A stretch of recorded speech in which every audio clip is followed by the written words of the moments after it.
Assalamualaikum warahmatullahi wabarakatuh. Selamat jumpa lagi dengan saya Rizal Yaya untuk mata kuliah manajemen risiko. Pada pertemuan ini kita akan bahas tentang pendahuluan untuk manajemen risiko.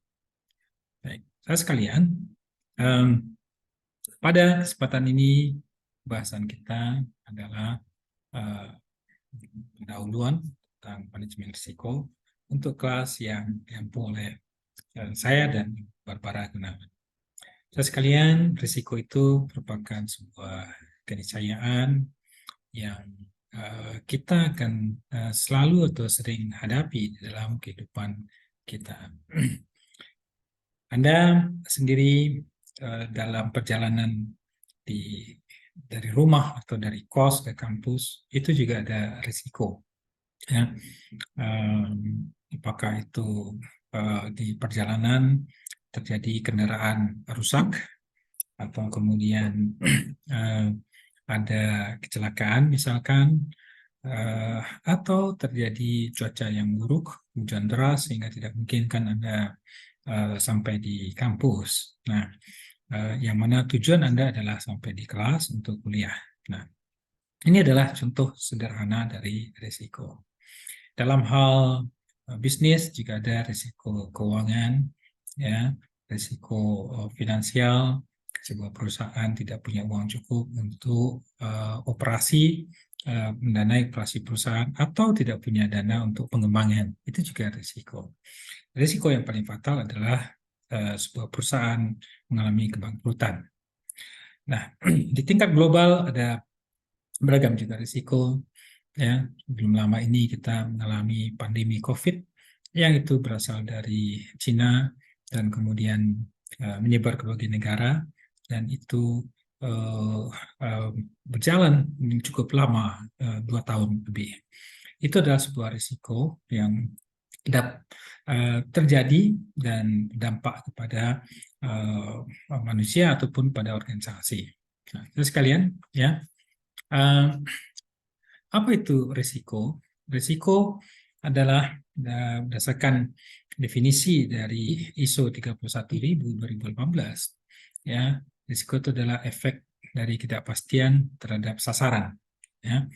Nah, atau dalam bahasa Inggris effect of uncertainty on objectives.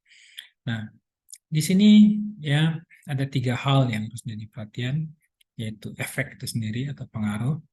Ini adalah penyimpangan dari yang ditargetkan. Ya, penyimpangan ini bisa positif, bisa negatif. Ya, tidak mesti punya efek atau pengaruh negatif, ya, tapi juga bisa positif. Nah, definisi risiko memang mengalami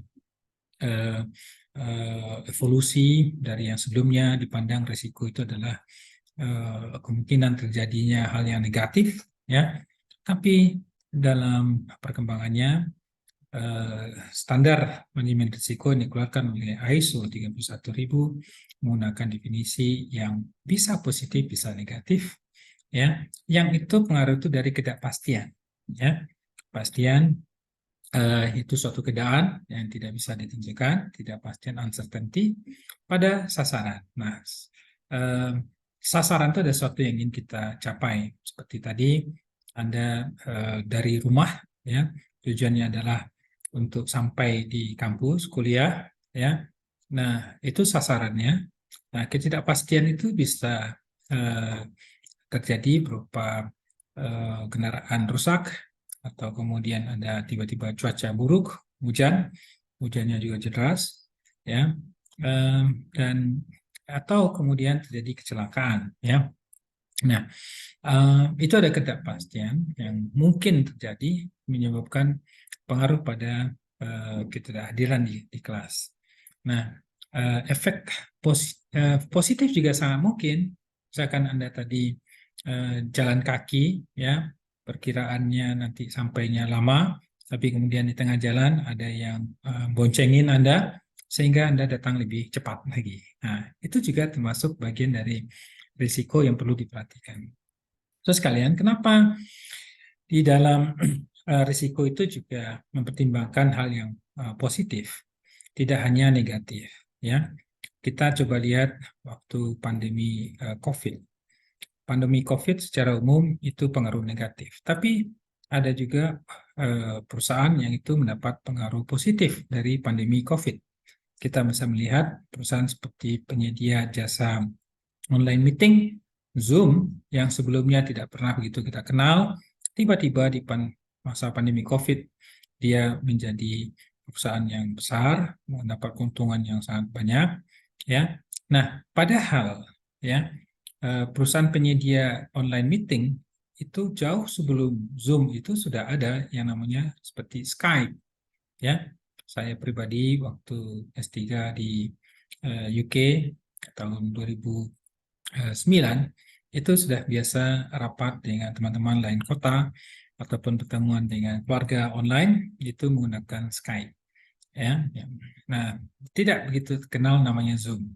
Tapi pada waktu pandemi, ya, efek positif dari COVID itu bagi online meeting itu ternyata dimanfaatkan dengan baik oleh Zoom, akan tetapi tidak begitu baik dimanfaatkan oleh Skype.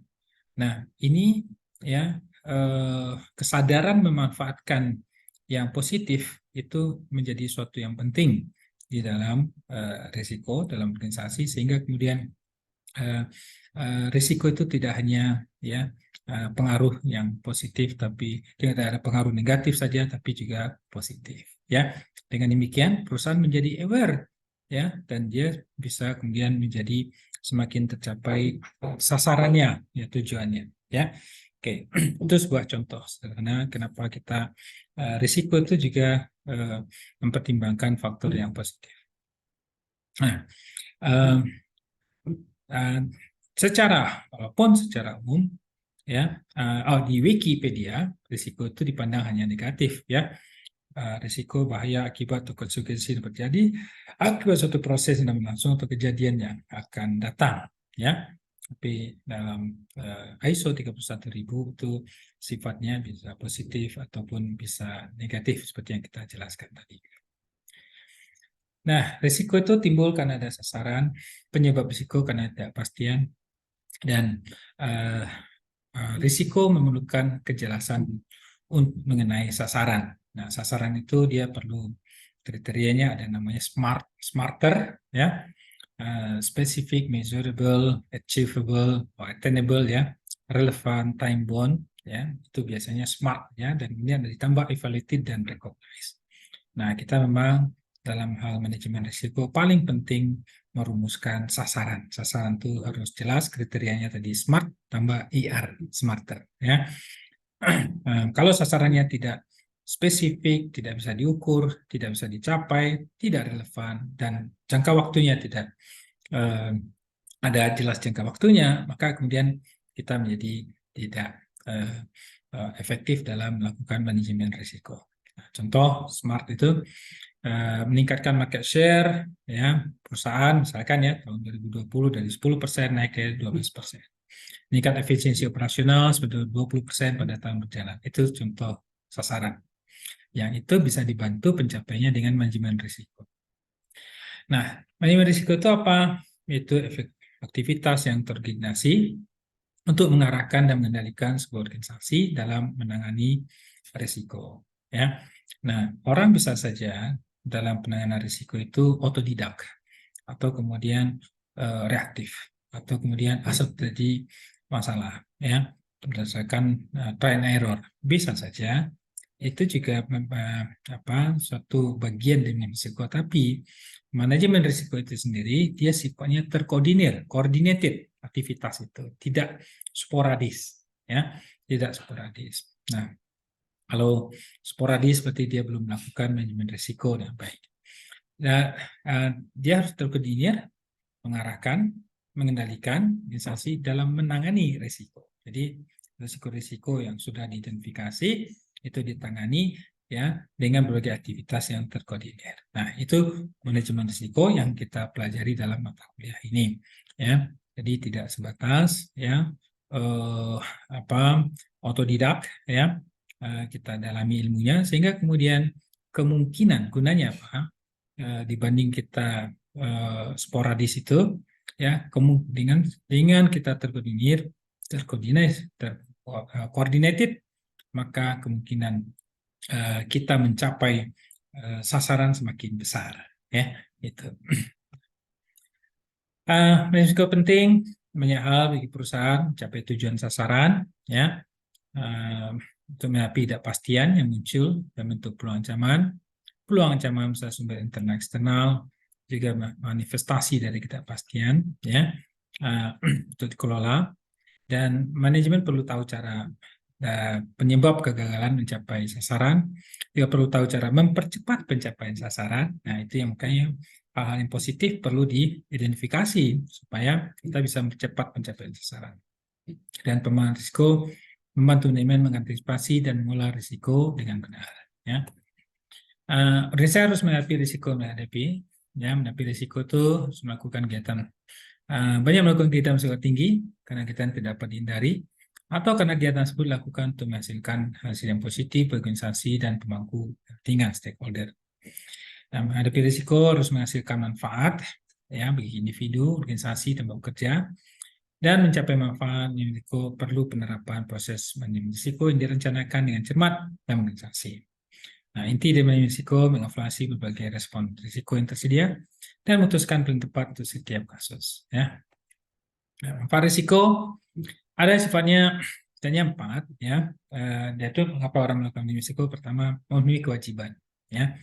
Kalau kita melakukan risiko, ya, kewajiban terpenuhi. Ada beberapa industri yang itu memang wajib sifatnya ada manajemen risiko, seperti perbankan. Bahkan salah satu direktur di perbankan itu harus eksplisit tugasnya atau namanya disebut sebagai direktur kepatuhan, ya, itu harus melakukan manajemen risiko.